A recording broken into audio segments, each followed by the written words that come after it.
Hello guys, welcome to my channel Vishwas School Bhuna. Let's continue our important question session.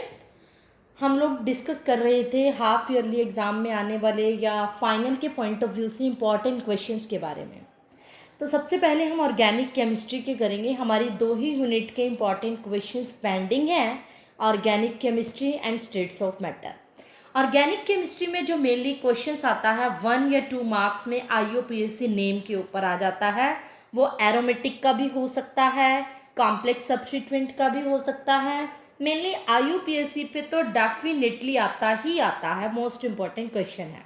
तो इसके rules आपको अच्छे से mind में रखने हैं, ये +2 में भी काम आने वाला ही टॉपिक है। उसके बाद जो क्वेश्चन आता है 1 वर्ड में ही, 1 या 2 वर्ड में ही आइसोमेरिज्म्स के ऊपर क्वेश्चन आता है। कोई भी स्ट्रक्चरल आइसोमेरिज्म का कोई पर्टिकुलर टाइप डिस्कस करो, चेन, पोजीशन या फंक्शनल, व्हाटएवर, ये 2 मार्क्स में ही पूछता है। उसके बाद जो क्वेश्चंस आते हैं मेनली इफेक्ट के ऊपर आते हैं, जो बड़े क्वेश्चंस होते हैं 3 मार्क्स में।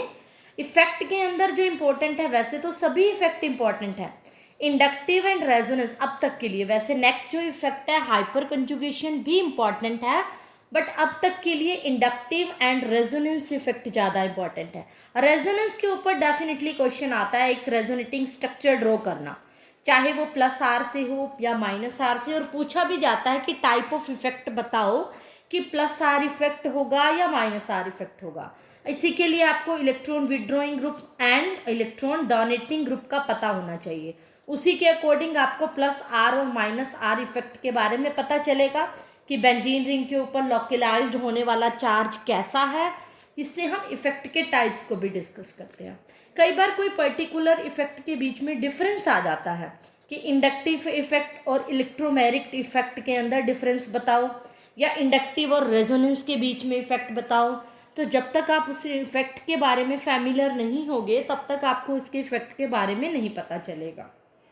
तो इनको बड़े अच्छे से ही करना है, बड़े ही इंपॉर्टेंट है। आगे भी +2 में भी इसके ऊपर क्वेश्चंस आते हैं। जो ऑर्गेनिक कवर होती है मेनली इफेक्ट की अंडरस्टैंडिंग से ही ऑर्गेनिक कवर होती है। अगर आपको इफेक्ट की नॉलेज है, इफेक्ट अप्लाई करने आ रहे हैं किसी भी कंपाउंड पे, तो ऑर्गेनिक बड़ी ही ईजी हो जाती है। इसीलिए इसको +1 के लिए ही नहीं लेना, आगे के लिए भी ध्यान में रखना है।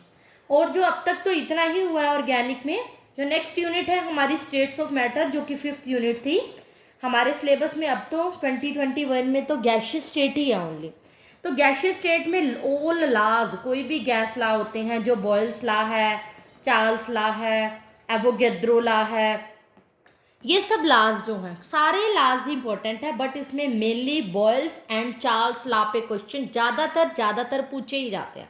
कोई भी क्वेश्चन पेपर, सैम्पल पेपर आप उठाते हो, 10 ईयर उठाते हो, उसमें बॉयल्स और चार्ल्स लॉ पे तो क्वेश्चन आ ही जाता है। चार्ल्स लॉ में मेनली ग्राफ के ऊपर पूछ लेता है, उसके अंदर से क्वेश्चन बना लेता है, एब्सोल्यूट जीरो टेम्परेचर क्या होता है, और उसके बीच में कई बार इक्वेशन दे देता है, 1 वर्ड में पूछ लेता है कि ये इक्वेशन है, बताओ कौन से लॉ को लिए एप्लीकेबल है।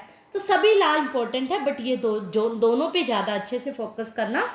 उसके बाद जो क्वेश्चन आता है वो काइनेटिक थ्योरी ऑफ गैसेस के पोस्टुलेट, ये बड़ा ही इंपॉर्टेंट है। काइनेटिक थ्योरी ऑफ गैसेस के पोस्टुलेट 5, 6, 7, 8 जो भी पोस्टुलेट है उसके ऊपर क्वेश्चंस करना। डायरेक्ट टू द पॉइंट आपको बात करनी है कि टू द पॉइंट आपको इनके बारे में, इनके पोस्टुलेट अजम्पशंस के बारे में लिखना होता है। उसके बाद जो क्वेश्चंस आता है वो वैंडर वाल इक्वेशन के ऊपर आता है। इसका डेरिवेशन पूछ लेता है कि वैंडर वाल इक्वेशन का डेरिवेशन क्या है। P + AN² बाय में V² into V - NB equal to nRT। These are the equation, van der Waals equation which is derived from the ideal gas equation. और इसका तो डेरिवेशन हो गया, लॉन्ग क्वेश्चन में कई बार 3 मार्क्स में भी पूछ लेता है। आइडियल गैस इक्वेशन के बारे में कई बार तो 1 वर्ड में तो PV = nRT, जो कि इक्वेशन है 1 वर्ड में ही पूछता है। लेकिन कई बार इस इक्वेशन को थोड़ा सा इसकी कंडीशंस पूछ लेता है, ज़्यादातर 2 मार्क्स के ऊपर, कि कंडीशन बताओ, low temperature and high pressure की कंडीशन आपको बतानी होती है, ये पूछ लेता है। और वैंडर वाल कांस्टेंट में सिग्निफिकेंस पूछता है, mainly significance of A and B। Wander वाल जो कांस्टेंट है A और B, इनका सिग्निफिकेंस बताओ। बाकी आपने कंसेप्चुअल और NCERT तो अच्छे से करने ही हैं, इसमें से कोई ना क्वेश्चन जरूर आते हैं, तो इसको बड़े अच्छे से फोकस करना है।